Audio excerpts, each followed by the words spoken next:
this computer. Yay. Okay. You're okay. Yay. And now I'm going to share my screen. Okay, share. Okay, there we go. So this is Mary Magdalene part 2.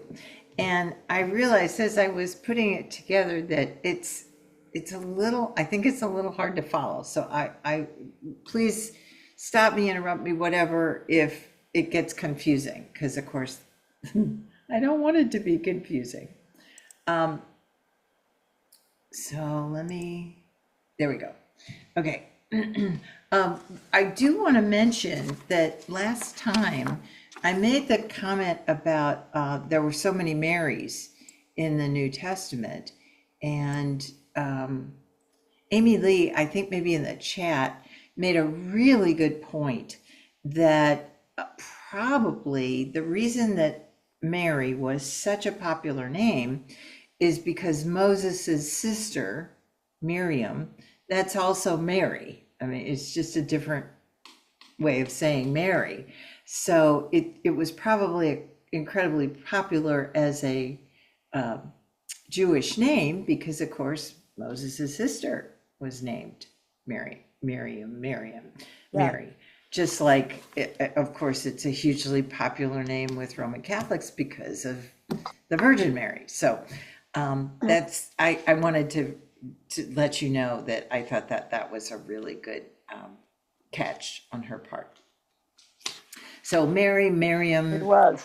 Maria, it's all the same name.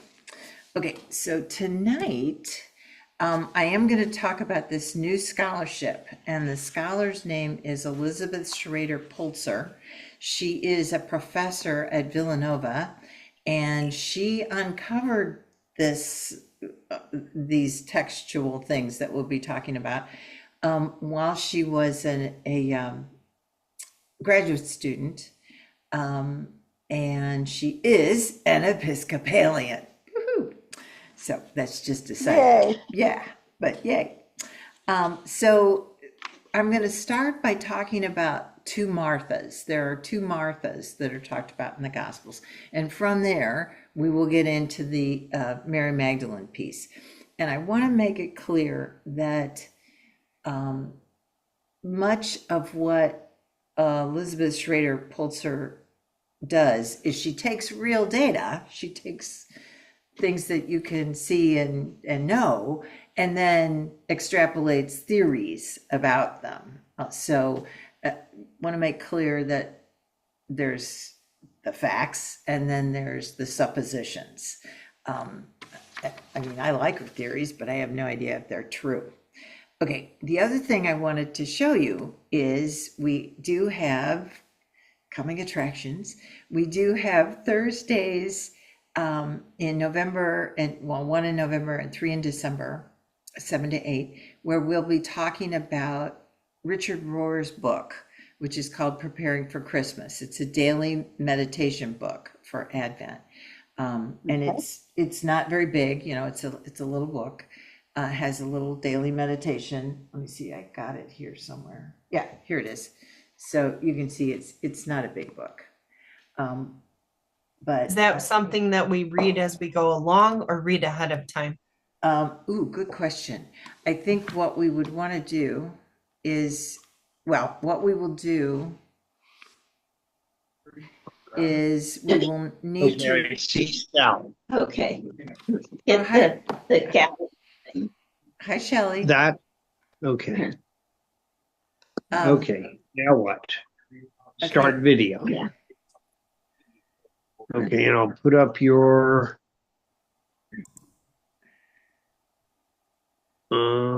volume.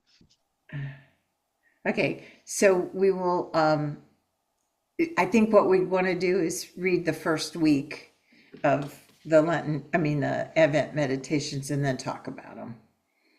So we do. Gotcha. So Okay. just like read it like a week ahead of time. Yeah, it's Gotcha. actually going to be a couple of weeks ahead of time because the Oh, okay. Advent doesn't start and December 5th would be the first week of, you know, the middle actually of the first week of Advent. But we don't want to meet on the 28th because that's Thanksgiving Day. Yeah. So I yeah. started it a week before because even as you can see, we still finished just a few days before Christmas. Okay. And I thought right. that would be close, otherwise we're all going to be about, oh, there's Right. Jane too. Like, who cares? Yeah, we don't have time for Advent. So this is, hello. This is Coming Attractions. We're going to do this book during Advent, or for Advent, I guess I should say. And it's Richard Rohr's Preparing for Christmas. And I know Michelle put it in the newsletter as we get closer. And you can buy it on Amazon. You can buy it through thrift books. It's available used, so you don't have to spend a lot of money on it. And I'm really interested to see how you like it, because Richard Rohr is my favorite theologian, writer. He's still alive. He writes, he has a thing called the Center for Action and Contemplation. He's a Franciscan. And I get a daily reading from, or writing from him, and just think he's fantastic. So we'll see what we think. I don't know this book, but we'll see what we think. Okay, so as I mentioned to you, we're going to get to Mary Magdalene by first talking about the Marthas. So there's are two Marthas in the gospel. And the first Martha I'm going to talk about is Martha of Galilee. She is described in the 10th chapter of Luke, verses 38 to 41. And you will recall this story, I am certain. It takes place, in the region where Jesus did most of his preaching, teaching, healing, near his hometown in Galilee. And we are told that Martha has a home in Galilee, and Martha has a sister named Mary. And in this little passage, Martha and Mary are entertaining the disciples and Jesus, and Martha is killing herself, cooking and cleaning and getting ready for them, and Mary is sitting at Jesus's feet, listening to him talk. And Martha comes and says, Lord, you need to tell my sister to help me. And he says, Martha, Martha, you are worried and distracted by many things. So this is the Martha of Galilee. Okay, so this Martha is just fine. There is no controversy surrounding this Martha. Okay, this is a Martha that there is no question about. Martha of Galilee and her sister Mary. Okay, then we have,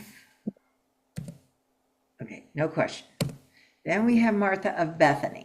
And this is the Martha that is in question. You will see at the bottom of the slide, if I can get it to, there we go.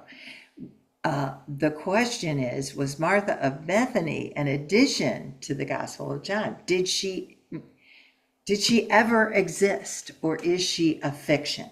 So in John's Gospel, on the 11th chapter, we have the story. And I know, again, you will remember this. We have the story that says there is a sick man named Lazarus. He lives near Bethany, and there's a sister Martha and there's a sister Mary. They send to Jesus, letting him know the brother is sick, and Jesus tells his disciples, "Oh no, he's not sick. It's okay." And he ends up coming after Lazarus has died, and he brings Lazarus out of the tomb.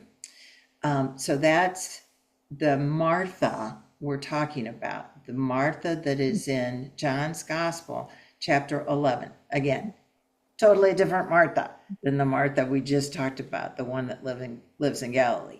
They both happened, according to these two Gospel accounts, they both happened to have a sister named Mary. Again, 1/5 of the female population of Name Mary. was named Mary, so that's not a big surprise.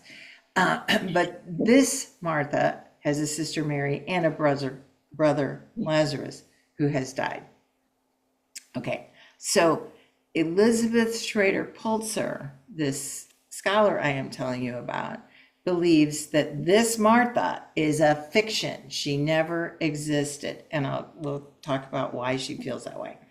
By the way, the 12th chapter of John, after Lazarus comes out of the tomb and Jesus says, unbind him. And in the 12th chapter of John, they sit down to a meal, and Mary takes costly perfume and anoints Jesus's feet with it.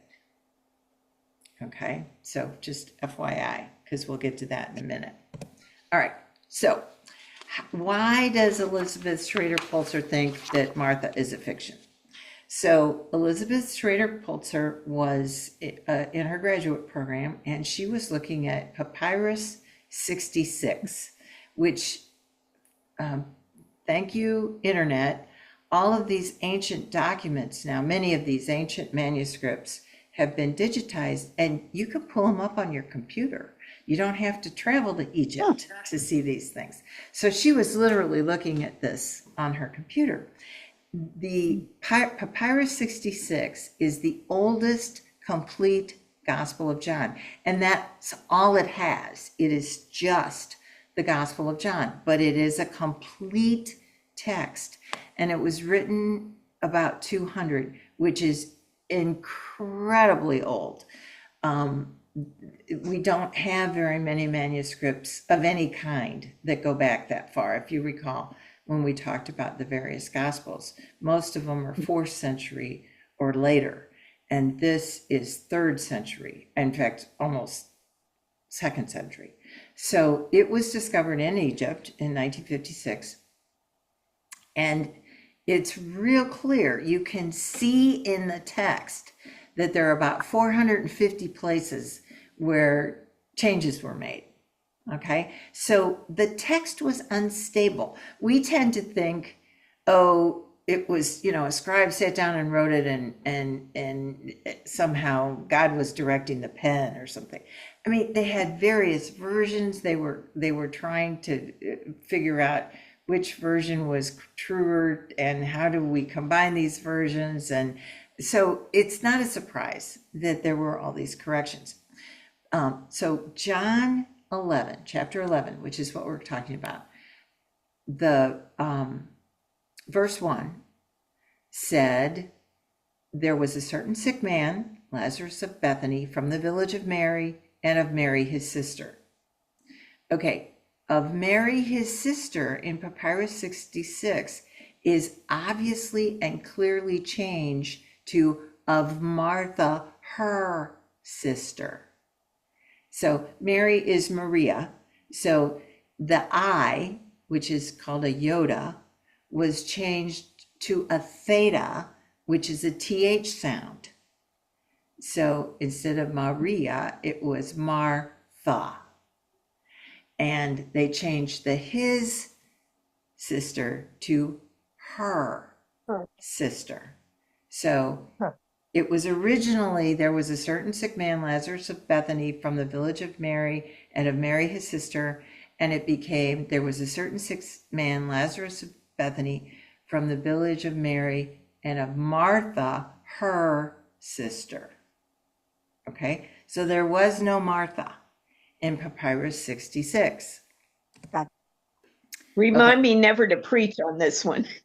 Yeah, that's what I said, Shelley. It's very complicated, and heard this. Wow, it's kind of confusing. So stop me if it gets too much. Okay, so verse 3, that was verse 1. Verse 3 says, therefore, in Papyrus 66, therefore, and then you can't read what it says.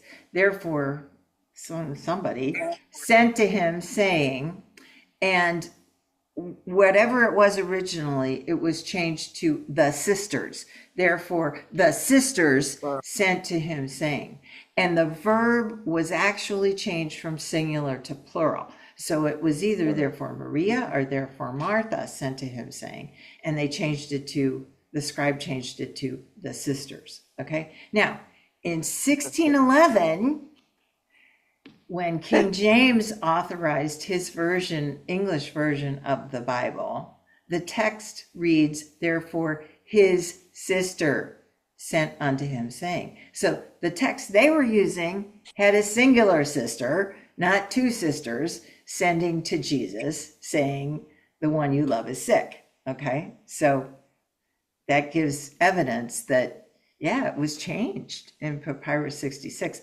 Plus, you can see with your own eyes it was changed. Okay, verse 4. When Jesus heard, he said to her,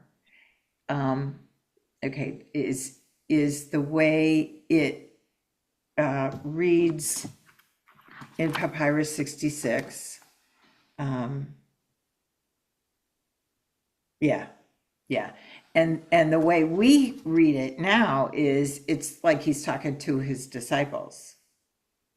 All right, verse 5, Jesus loved Martha and the sister and Lazarus is changed to Jesus loved Martha and her sister and Lazarus.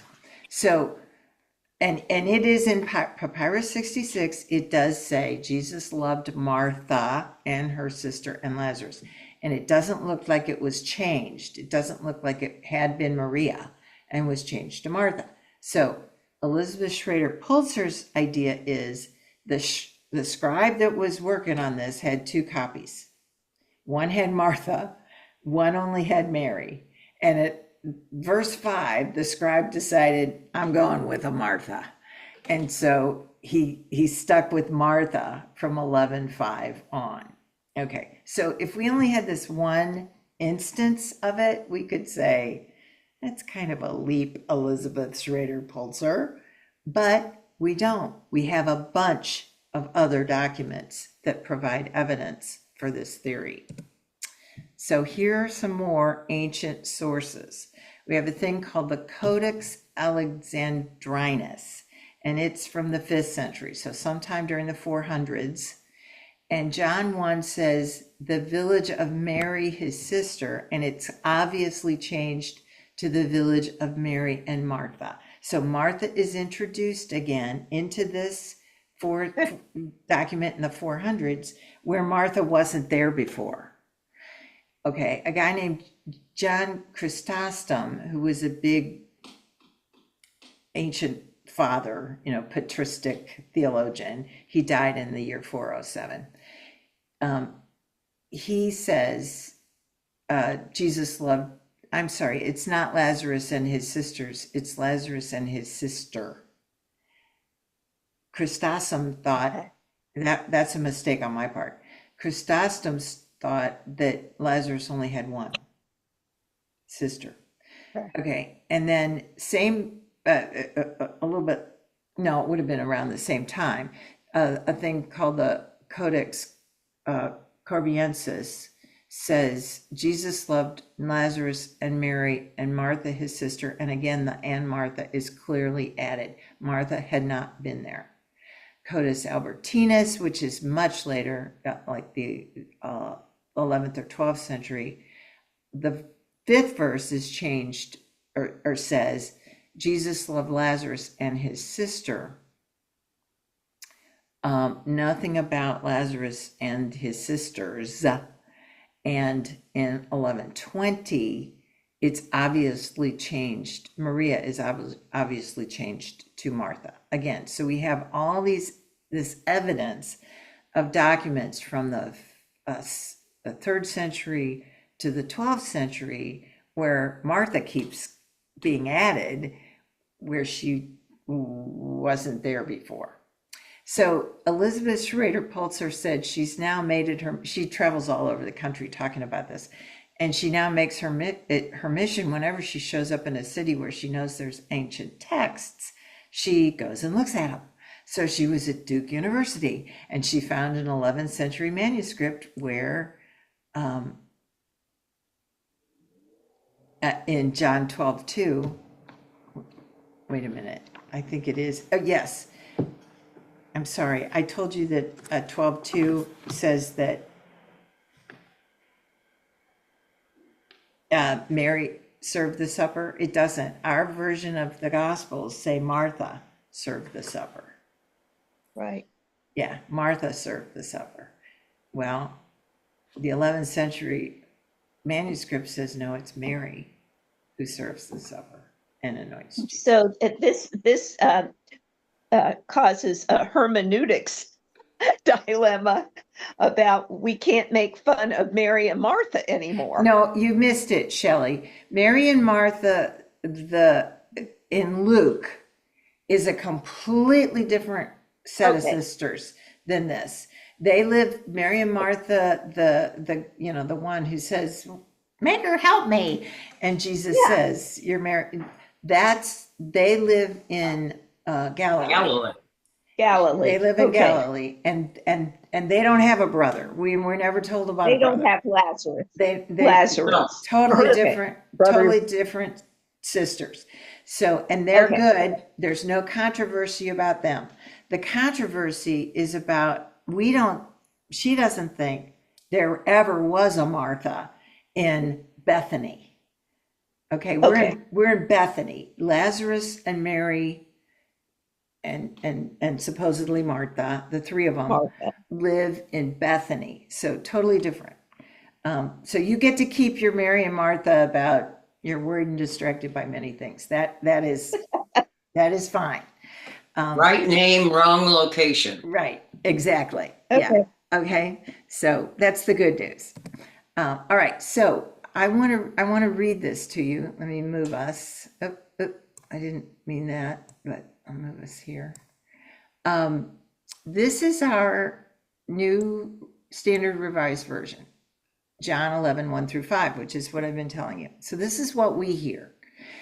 It's a little bit different, but the sense is exactly the same. There was a certain sick man, Lazarus of Bethany, the village of Mary and her sister Martha. Now this was the Mary who anointed the Lord with ointment and wiped his feet with her hair, which happens in chapter 12, whose brother Lazarus was sick.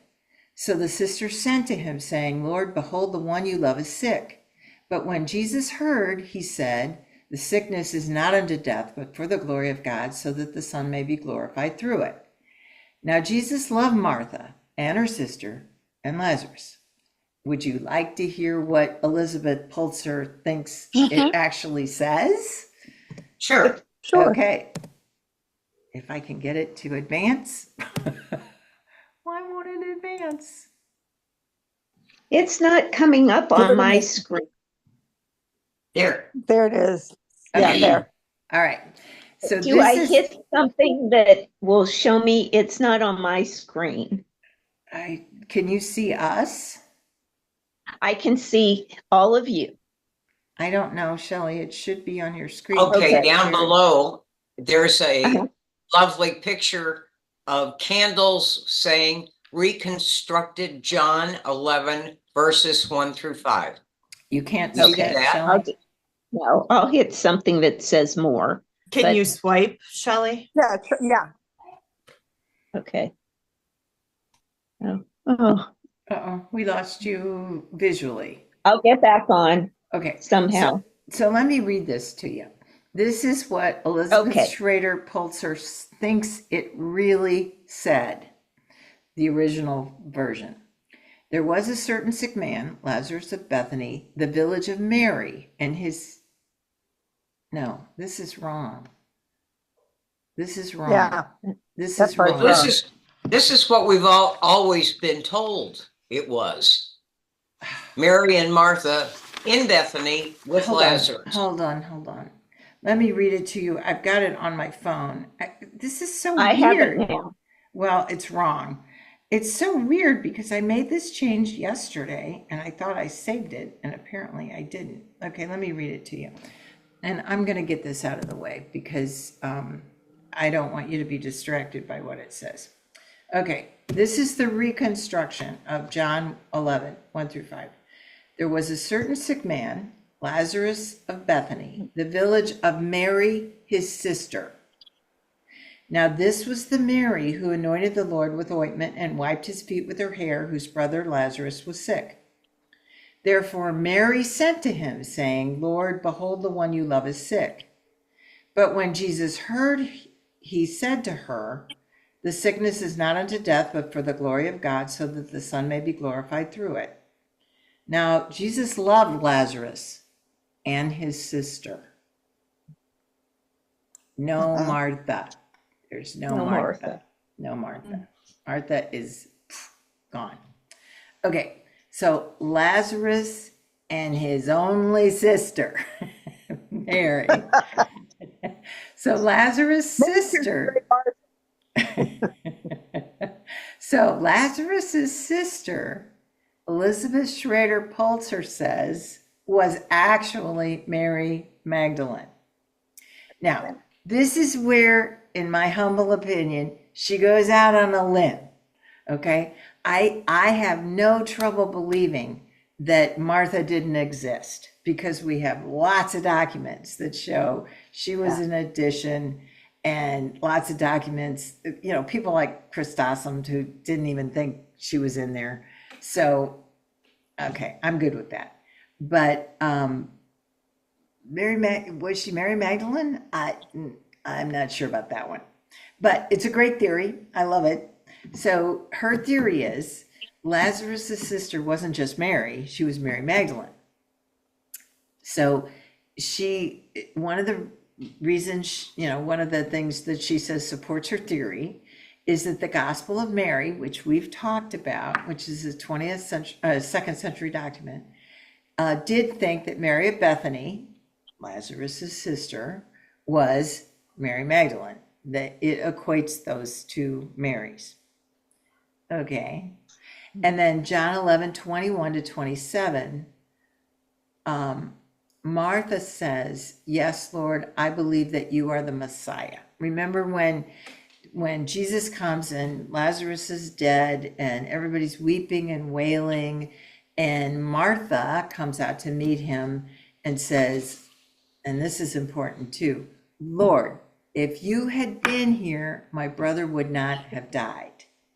And he says to her, well, in effect, "I'm going to fix this. Do you believe that I can do that?" And she says, Martha says, "Yes, Lord, I believe that you are the Messiah." Well, Tertullian, who again was a big honking deal in the 3rd century, 220 CE, he says it's Mary who makes that statement. His version of the Gospels say Mary. They don't say Martha. It's not like he's not like reading it differently. What he has in front of him says Mary. It does not say Martha. Mary is the one who says, "Yes, Lord, I believe that you are the Messiah." Now, another thing that's just totally bizarre about chapter 11, these verses, that has always struck me as just peculiar as can be, is Jesus comes and Martha meets him, and they have this exchange, and Martha supposedly says, "Yes, Lord, I believe you're Messiah." Then he goes and he gets in front of Mary. What does Mary say to him? "Lord, if you had been here, my brother would not have died." They are the exact same words. Two different women, two different encounters, exact same words. Really? Couldn't have happened. Couldn't have happened. So, Artistic license. well, I think it didn't happen because there was no Martha. So, so what Elizabeth Schrader Polczer is saying is that Mary, not Martha, was the one who said, "Yes, Lord, I believe that you are the Messiah." Mary, and she thinks Mary Magdalene, Lazarus's sister, is the first one, other than Peter in other of the Gospels, to confess Jesus as the Messiah. Mary is the one who anoints him with nard before his crucifixion, and Mary is the first witness to the resurrection. So Mary Magdalene confesses Jesus, anoints him, which is a ritual that you would do to a body after death. So she knows what's going to happen, so she anoints him before death, which he mentions, and he's the first witness to the resurrection.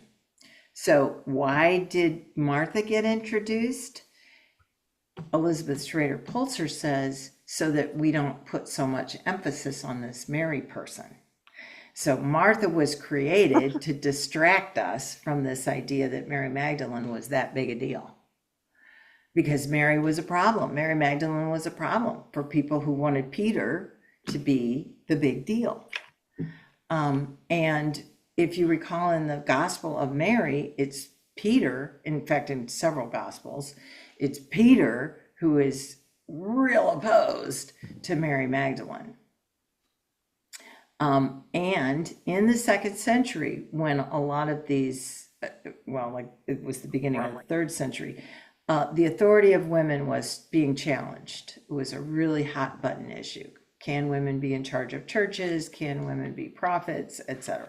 So the changes were a way of diminishing the significance of Mary Magdalene by creating this Martha person who's the one that says, I believe you are the Messiah, and then we never hear from her again.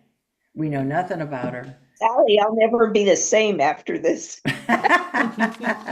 Well, I think what it does is it elevates again the status of Mary Magdalene. You know, it makes it clear that she was the one who, and she was a Bethany. She wasn't, okay, so that, let me do this. This is my final slide. So Mary Magdalene, we were always told she was called Magdalene because she was from the town of Magdala, right?